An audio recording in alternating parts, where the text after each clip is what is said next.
நம்பியாரூரர். ஏன்னா அவருக்கு எல்லாருமே வீட்டில் வந்து சொல்லி கொடுத்தாங்க. நம்மள நீச்சல் குளத்துல போய் கற்றுப்போம். அவர் நீச்சல் குளம் ஒரு அரண்மனையில இருந்துச்சு. நீச்சல் பயிற்றுனர் வந்து அங்க வந்து சொல்லி கொடுத்தாங்க.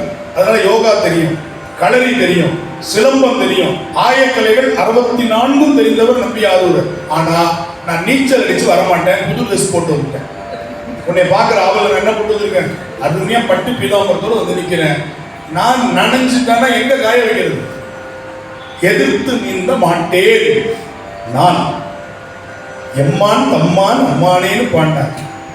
அந்த நதி விலகி வழி விட்டுச்சான். அதுக்கப்புறம் நடந்து போனான்.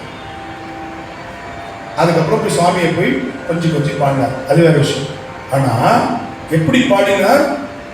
பரவும் பரிசு ஒன்று அறியேன்னார், பண்டே உண்மை பயிலாதே, இரவும் பகலும் நினைந்தாலும் எய்த நினைய மாட்டேன். எனக்கு எந்த தகுதி இல்லை, இருந்தாலும் உன் நண்பர்ங்கிற தகுதி எனக்கு இருக்கு.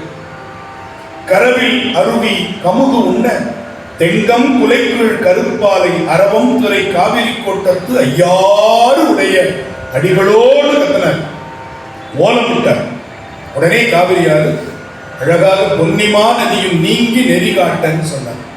நீங்க பாருங்களேன், சமயத்துல மட்டும்தான், சைவ சமயத்துல மட்டும்தான் இறைவனை இந்த அளவிற்கு எளிவந்த பிரானாக நம்முடைய முன்னவர்கள் காட்டுகிறார். மற்ற எல்லாத்துலயும் பயமுறுத்தி வச்சிருக்காங்க. கடவுள்னா பயமுறுத்தி வச்சிருக்காங்க.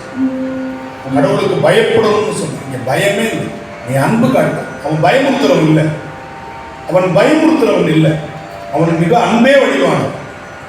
அவனுக்கு வந்து யாரையும் பயமுறுத்த தெரியாது, அவனுக்கு யாரையும் தண்டிக்க தெரியாது. நாம செய்த வினை நம்மை தண்டிக்கிறது. அதை ஞாபகம் வச்சுக்கோங்க. நாம செய்த வினைதான் நம்மை தண்டிக்கிறது தவிர அவன் நம்மளை தண்டிக்கல. தப்பா நினைச்சுட்டு இருக்கிறோம்.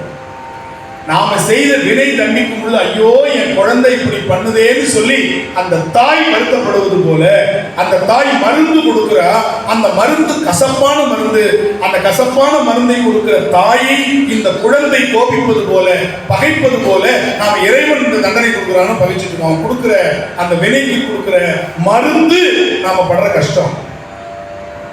இந்த வினையை இந்த குழந்தைக்கு நாம கொடுக்கல, அது செஞ்சுட்டு வந்திருக்கு.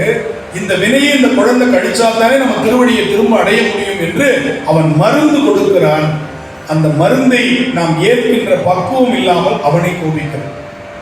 அவன் கொடுப்பது மருந்து. மருந்தவன் வானவர் தானவர்க்கும் என்று ஞானசம்பந்த பெருமான் திருவிடை மருந்துள்ள பாடுறார்.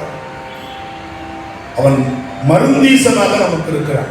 அவன் உயிருக்கு மருந்து கொடுக்கிறான். அந்த மருந்து கசப்பான மருந்தாக சில வேளைகளில் அமையும்.